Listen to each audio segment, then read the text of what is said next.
नमस्कार, मी भाऊ तोरसेकर. तुम्ही बघत आहात प्रतिपक्ष. मित्रांनो, सध्या जे विधानसभा किंवा विधान भवनामध्ये आमदार अपात्रतेची सुनावणी चालू आहे, त्यात 5-6 दिवस होत आले. रोजच्या रोज एकनाथ शिंदे यांच्या शिवसेनेचे वकील महेश जेठमलानी हे उद्धव ठाकरे गटाचे जे प्रतोद आहेत सुनील प्रभू यांची उलट तपासणी घेत आहेत. आणि जितकी ती उलट तपासणी सरकत गेलेली आहे ती बघितलं तर सुनील प्रभू हे सातत्याने भांबावलेले दिसत आहेत.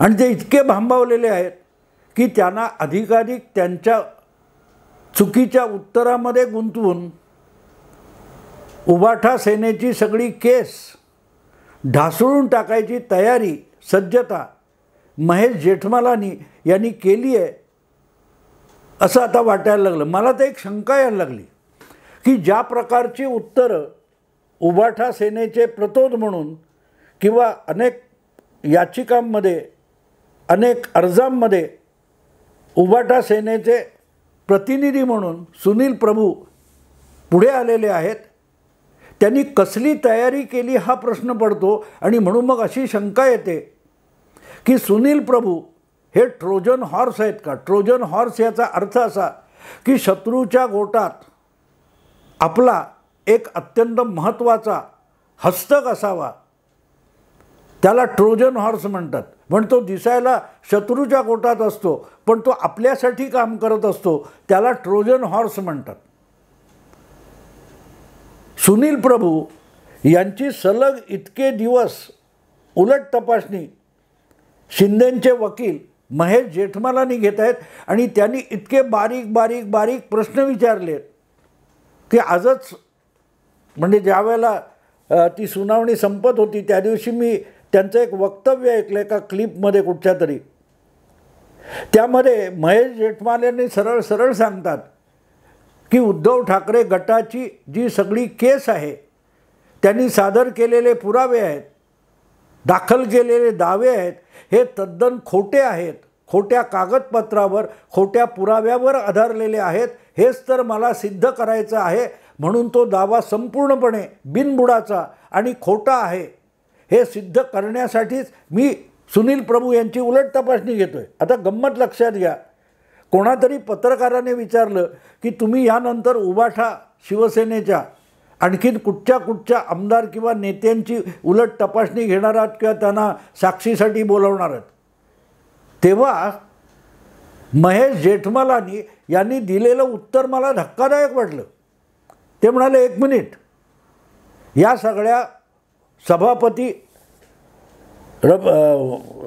राहुल नार्वेकर यांच्या समोर चाललेल्या सुनावणीमध्ये उबाठा सेनेचे प्रतोद सुनील प्रभू यांना साक्ष द्यायला मी बोलवलेलं नाही आहे. उबाठा सेनेच्याच वकिलांनी सुनील प्रभू यांना बोलवलं सुनावणीमध्ये आणि त्यांच्याकडून जो तपशील विचारून घेतला, जो या सुनावणीमध्ये बेस म्हणून पकडला गेलेला आहे, आधार म्हणून पकडला गेलेला आहे, मानला गेलेला आहे, त्या आधाराला आव्हान देण्याचं काम मी करतोय. आणि त्यांनी जी साक्ष दिली आहे, जे दावे केले, जे पुरावे दिले, जे कागदपत्र दिलेत, त्यातल्या त्रुटी पकडून मी त्या त्रुटीच्या संबंधाने त्यांच्याकडून खुलासे मागतोय, म्हणजे उलट तपासणी घेतोय. आता इथे आपल्याला पहिली गोष्ट मित्रांनो, उलट तपासणी म्हणजे काय हे लक्षात घेतलं पाहिजे. Cross examination. मी 10-12 वर्षापूर्वी पुण्यनगरी नावाच्या मराठी दैनिकामध्ये एक सदर लिहित होतो, दैनंदिन स्तंभ लिहित होतो. त्याचं नावसुद्धा उलट तपासणी होतं. उलट तपासणी याचा अर्थ काय मित्रांनो, की ज्या वेळेला एखाद्या कोर्टामध्ये खटला चालतो, सुनावणी चालते, तेव्हा एक बाजू म्हणजे ती फिर्यादीची असो किंवा आरोपीची असो, कुठलीही बाजू आपली बाजू सत्य सिद्ध करण्यासाठी ज्या साक्षीदाराला कोर्टात आणत असे, त्या साक्षीदाराकडून त्या बाजूचे वकील अनेक मुद्दे कोर्टात उपस्थित करतात आणि त्याला दुजोरा देणारी साक्ष त्याच्याकडून काढून घेतात, माहिती त्याच्याकडून काढून घेतात, ती कोर्टासमोर नोंदवली जात असते. आणि एकदा त्या साक्षीदाराने आपल्याला जे जे सांगायचं ते सांगून झालं आणि कोर्टासमोर सांगून झालं की आपण सत्य बोलायला उभे आहोत, ही शपथ घेऊनच एखादा साक्षीदार कोर्टामध्ये किंवा सुनावणीमध्ये उभा राहिलेला असतो. असा साक्षीदार जेव्हा शपथपूर्वक कोर्टामध्ये किंवा सुनावणीत काही गोष्टी सांगतो, त्याच्यातल्या त्रुटी काढल्या तर त्या त्रुटी म्हणजे तो खोटं बोलतोय असं म्हणायला मोकळी जागा मिळते. आणि लक्षात ठेवा, महेश जेठमलानी काय म्हणतात, उभाठा शिवसेनेची किंवा उद्धव ठाकरे यांच्या नेतृत्वाखालच्या शिवसेना गटाची सगळी बाजूच कशी खोटी आहे, बिनबुडाची आहे, निरर्थक आहे, हे सिद्ध करण्यासाठीच मी उलट तपासणी घेतोय. आणि इथे गंमत लक्षात येते की जे जे काही सुनील प्रभूंना प्रश्न त्यांच्या वकिलांनी, उभाठा सेनेच्या वकिलांनी विचारले, त्यातून जी माहिती आणि जी कागदपत्र समोर आणली गेली त्यामध्ये किती त्रुटी आहेत हे महेश जेठमलानी एक एक प्रश्नातून सिद्ध करतायत. साधी गोष्ट आहे की शिंदे किंवा जे कोणी 20 जून 2022 रोजी विधान परिषदेचं मतदान झाल्यानंतर सुरतला गेले, सुरतहून गुवाहाटीला गेले आणि त्यानंतर त्यांनी स्वेच्छेने पक्ष सोडला किंवा पक्षांतर केलं असा दावा उभाठा सेनेकडून केला जातो. तो दावा किती खोटा आहे हे सिद्ध केलं तर या सगळ्या सुनावणीतली हवा निघून जाते. आता बेस काय आहे बघा की एकनाथ शिंदे हे गायब झालेले होते, त्यांच्याबरोबर काही आमदार गायब झालेले होते आणि गायब झाले म्हणजेच त्यांनी पक्षांतर केलं असा उभाठा सेनेचा दावा आहे. अगदी सुप्रीम कोर्टात असो किंवा विधानसभेच्या अध्यक्षांसमोर असो की हे लोक व्हीप काढून म्हणजे पक्षादेश काढून बोलवलेल्या बैठकीला हजर राहिले नाहीत आणि म्हणजेच त्यांनी स्वेच्छेने पक्षांतर केलं किंवा शिवसेना पक्ष सोडला, हा उभाठा सेनेचा दावा आहे. पण त्यांनी ते हजर राहिले नाहीत, सभेला बैठकीला हजर राहिले नाहीत, त्यांना पक्षादेश मिळाला असताना ते हजर राहिले नाहीत. या आधारावर त्यांनी पक्षांतर केलं असं म्हणायचं असेल तर मुळात पक्षादेश दाखवावा लागतो. जेव्हा अमुक अमुक दिवशी म्हणजे काय 21 जून 2022 रोजी ही बैठक मुख्यमंत्र्यांचं निवासस्थान असलेले वर्षा बंगला, जिथे उद्धव ठाकरे यांचा तेव्हा वास्तव्य होतं आणि तेच मुख्यमंत्री आणि पक्षप्रमुखसुद्धा होते आणि त्यांच्या आदेशानुसार हा पक्षादेश काढण्यात आला होता की शिवसेनेच्या सगळ्या 55-56 आमदारांनी त्या बैठकीला हजर राहिलं पाहिजे. आणि हा आदेश दिला असतानासुद्धा एकनाथ शिंदे किंवा त्यांच्याबरोबर जे कोणी आमदार सुरतला गेले किंवा आणखीन कुठे गुवाहाटीला गेले ते गैरहजर राहिले आणि म्हणूनच त्यांनी पक्षादेश झुगारला, म्हणूनच त्यांनी पक्षांतर केलं, स्वेच्छेने पक्ष सोडला, हे या सगळ्या खटल्याचं गृहीत आहे. आणि त्यासाठीच त्यांना त्यांची आमदारकी अपात्र ठरवावी हा दावा करण्यात आला. तो उपसभापतींकडे करण्यात आला होता, पुढे सुप्रीम कोर्टापर्यंत नेण्यात आला, तो निवडणूक आयोगात नेण्यात आला. या सगळ्याचा आधार काय आहे तर 21 जून किंवा 20 जूनला जी बैठक बोलावली होती त्या बैठकीला हे गैरहजर राहिले किंवा 20 तारीखलाच बोलवलेली बैठक होती आणि त्याला हे लोक गैरहजर राहिले. सबब यांनी पक्षांतर केलं या आधारावर हा सगळा 3-4 ठिकाणी झालेल्या सुनावणीचा आधार आहे. आणि जेठमलानी काय करतायत बघा, त्यांनी विचारलं की तुम्ही पक्षादेश कसा पाठवला, प्रत्यक्ष लिहिलेला कागद दिला का, पोस्टाने पाठवला का, व्हॉट्सॲपवर पाठवला का, ईमेलने पाठवला का, कुठच्या मार्गाने या आमदारांकडे तुम्ही पक्षादेश पाठवला, तो पक्षादेश तुम्ही कसल्या आधारावर काढलात, पक्षाच्या प्रमुखांच्या इच्छेनुसार, आदेशानुसार, सूचनेनुसार काढला तर पाठवला कसा. आणि या सगळ्या अशा बारीक बारीक गोष्टी ज्या आजपर्यंत गेल्या 18 महिन्यामध्ये ज्याची कुठल्याही या विषयामध्ये चर्चासुद्धा झाली नव्हती, ते सगळे बारकावे या सुनावणीत जेठमलानी यांनी उकरून काढलेले आहेत. सुप्रीम कोर्टाची सुनावणी असो, ज्यामध्ये कपिल सिब्बल, अभिषेक मनु सिंघवी, हरीश साळवे, नंदकिशोर कौल, जेठमलानी या सगळ्यांचे युक्तिवाद झाले, त्यामध्ये कुठेही पक्षादेश हा खोटा आहे, चुकीचा आहे, गैरलागू आहे, अवैध आहे हा विषयसुद्धा आलेला नव्हता. आजवरच्या सगळ्या सुनावण्यांमध्ये एक गोष्ट मान्य केल्यासारखी होती की बाबा पक्षादेश झाला होता, पक्षादेश निघाला होता आणि तो पक्षादेश मानला नाही, म्हणूनच या आमदारांनी पक्षांतर केलं हे गृहीत धरलं गेलं होतं. पण ते गृहीतच चुकीचं आहे हे सिद्ध करण्याचा प्रयत्न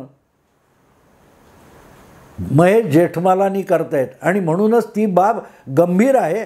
कारण तो जर तुमच्या म्हणतात ना पायाखालची वाळू सरकणं, पायाखालची जमीन निघून जाणं, ज्या जमिनीवर उभं राहून तुम्ही एक खटला भरलेला आहे ती जमीनच नसेल तर तुम्ही उभे पण नसता आणि म्हणून तुम्ही त्या कोर्टामध्ये त्या सुनावणीमध्ये उभेसुद्धा नसता, अशा निष्कर्षाप्रत यावं लागतं.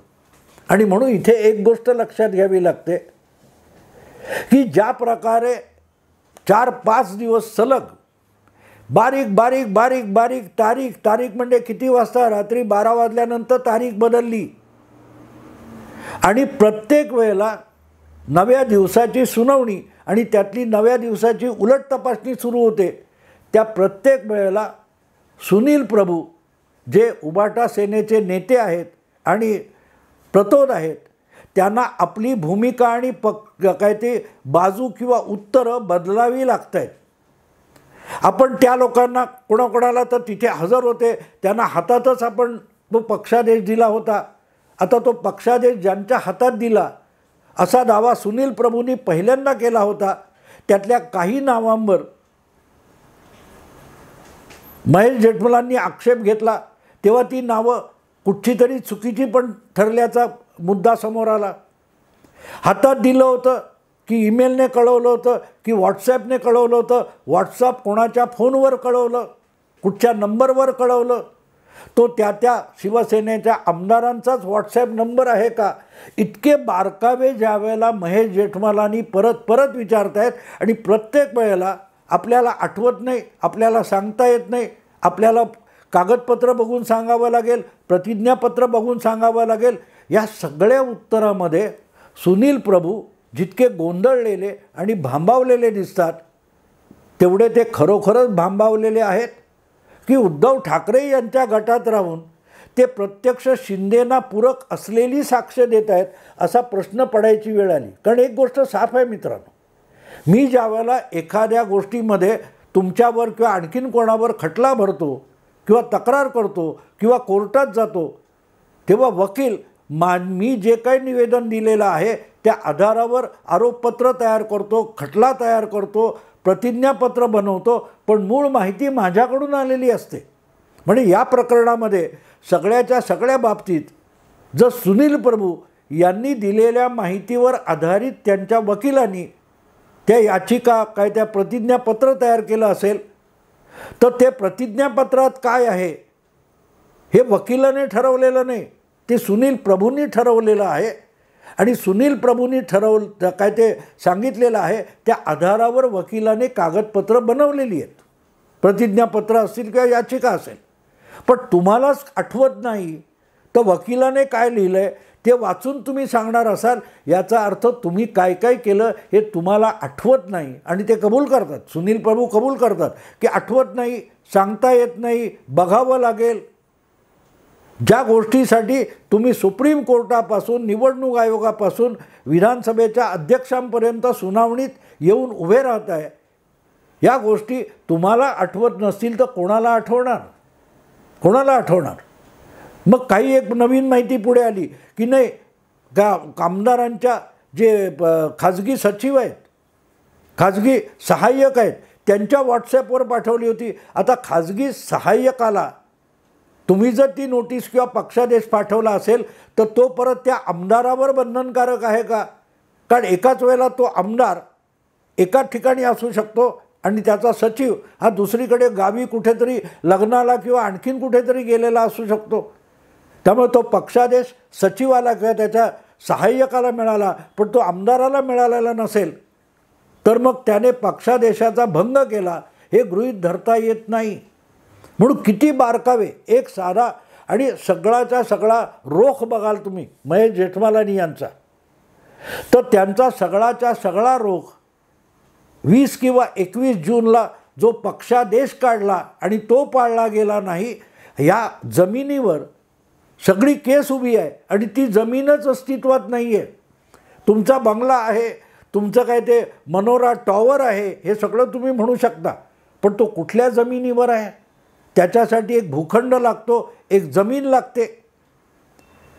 तसाच खटला असतो, सुनावणी असते, फिर्याद असते, ही एका जमिनीवर उभी असते. त्याचा जो आधार असतो तो आधारच अस्तित्वात नाही हे सिद्ध करण्यासाठी महेश जेठमलानीने इतके सूक्ष्म सूक्ष्म बारकावे शोधून काढलेले आहेत की जर संध्याकाळी झालं असेल तर ते 20 जूनचं आहे, मग तुमच्या पक्षादेशावर 21 जून ही तारीख का आली? आणि 21 जूनला रात्रीचे 12 वाजून गेले असतील तर तुम्ही म्हणता ते आमदार तिथेच तुम्हाला तुमच्या पक्ष कार्यालयात होते, हे कशावरून सांगता? त्यांचे फोन, त्या फोनची लोकेशन जर काढली त्या दिवसाची तर तुम्ही सांगता ते खरोखरच विधान नमुनामध्ये होते की नाही हे सुद्धा सिद्ध होऊ शकतं. त्यामुळे महेश जेठमलानी ज्या प्रकारची उलट तपासणी घेत आहेत त्याकडे अतिशय गंभीरपणे बघितलं पाहिजे. उद्धव ठाकरे यांचं समर्थन करणारे त्यांच्या पक्षातले नेते असोत किंवा अनेक तथाकथित घटनातज्ञ कायदे पंडित आहेत, त्यांना याचं कुठलंही भान असलेलं दिसत नाही. ते असतं तर मग अशा प्रकारचे प्रश्न येऊ शकतात. याची तयारी सुनील प्रभू यांची करून घेण्यात आली असती. सलग 5 दिवस का 4 दिवस, किती 3 दिवस असेल मला आठवत नाही, पण ही जी उलट तपासणी चालू आहे त्यातले जे बारकावे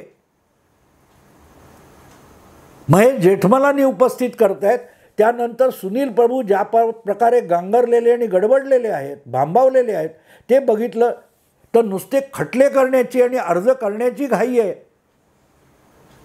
पण त्या खटल्यामध्ये प्रत्यक्ष सुनावणीच्या वेळेला आपण काय बोललो पाहिजे, त्यासाठी काय उत्तरं तयार ठेवली पाहिजेत, याची बिलकुल तयारी उबाटा शिवसेनेमध्ये कोणीही केलेली नाही, ना त्यांच्या वकिलांनी करून घेतली. अशाच निष्कर्षाप्रत यावं लागतं. आणि मग जर असंच होणार असेल तर मग 2 गोष्टी दिसतात की एक म्हणजे हा सगळा खटला गंमत म्हणून केलेला आहे, किंवा दुसरी गोष्ट म्हणजे यांचा भांबावलेला जो साक्षीदार आहे तो असला उबाठामध्ये तरी शिंदे गटाचा हितचिंतक आहे का, हा प्रश्न विचारावा लागतो. कोणाच्या बाजूने सुनील प्रभू साक्ष देत आहेत हा मला या सगळ्या घटनाक्रमानंतर पडलेला प्रश्न आहे. कारण त्यांनी दिलेलं प्रत्येक उत्तर हे शिंदे गटाला ही सुनावणी जिंकण्याच्या दृष्टीने मदत करणारं ठरू शकतं. कुठला व्हीप खरा, अगदी सुनील प्रभू हा व्हीप उद्धव ठाकरे यांच्याच आदेशानुसार व्हीप असला तरी त्याने जो व्हीप काढला होता, पक्षादेश काढला होता, प्रतोद म्हणून जो पक्षादेश काढला, तोच जर निराधार असेल आणि तोच जर काय बेकायदा किंवा अवैध ठरला तर मग ही सगळी केस आहे तिथेच कोसळून पडते. 16 आमदार अपात्र ठरणार आणि त्यापैकी एक एकनाथ शिंदे असल्यामुळे त्यांना राजीनामा द्यावा लागणार. त्यामुळे 31 डिसेंबरनंतर हे सरकारच असणार नाही. या सगळ्या निष्कर्षाप्रत तुम्ही जाऊन पोहोचलात. सगळे जे कोण उद्धव समर्थक आहेत ते आता त्या निष्कर्षाप्रत पकड की 2024च्या 1 जानेवारीला शिंदे सरकार अस्तित्वात असणार नाही. का तर ते अपात्र ठरतील, आणि अपात्र का ठरतील तर त्यांनी पक्षादेश झुगारलेला आहे. पण तुमचा पक्षादेश जो 20 का 21 जूनला काढला आहे तोच मुळात अवैध ठरवला गेला तर आपोआपच हे अपात्र ठरवण्याची केसच संपुष्टात येते खटला संपुष्टात येतो, सुनावणी संपुष्टात येते आणि ती संपुष्टात आली तर कोणीही अपात्र होणार नाहीत. ना एकनाथ शिंदे होणार, ना त्यांच्याबरोबर जे कोण 16 आमदार असतील ते अपात्र ठरू शकतात. म्हणजे केसच संपली. आणि ती सगळी केस कोणाच्या साक्षीवर संपणार आहे लक्षात घ्या. भरत गोगावले किंवा शिंदे गटातल्या कुठल्याही आमदाराच्या साक्षीवर हा पक्षादेश अवैध ठरवला जाणार नाही. तो अवैध ठरवला गेला तर एकाच साक्षीवर अवैध ठरणार आहे आणि तो साक्षीदार साक्षात सुनील प्रभू आहेत, जे उबाटा शिवसेनेचे आणि पहिल्या अखंड शिवसेनेचे प्रतोद होते. मग मला सांगा, खरोखरच सुनील शिंदे हे उबाटा शिवसेनेच्या वतीने साक्ष देत आहेत की उबाटा शिवसेनेला गोत्यात घालण्यासाठी साक्ष देत आहेत? महेश जेठमलानी यांनी आपली भूमिका साफ करून टाकलेली आहे की यांची सगळी केस खोटी आहे, निराधार आहे, बिनबुडाची आहे. त्यांचे सगळे कागदपत्र आणि पुरावे संपूर्णपणे खोटे आहेत हे सिद्ध करण्याचा माझा प्रयत्न आहे. हे महेश जेठमलानीने लपवलेलं नाही. आणि त्यांना पूरक ठरणारी साक्ष सुनील प्रभू देत असतील तर हा कुठच्या बाजूचा साक्षीदार आहे या प्रश्नाचं उत्तर तुम्ही प्रत्येकाने शोधा. मी आत्ता इथेच थांबतो. आवडलं लाईक करा, शेअर करा, सबस्क्राईब करा. नमस्कार.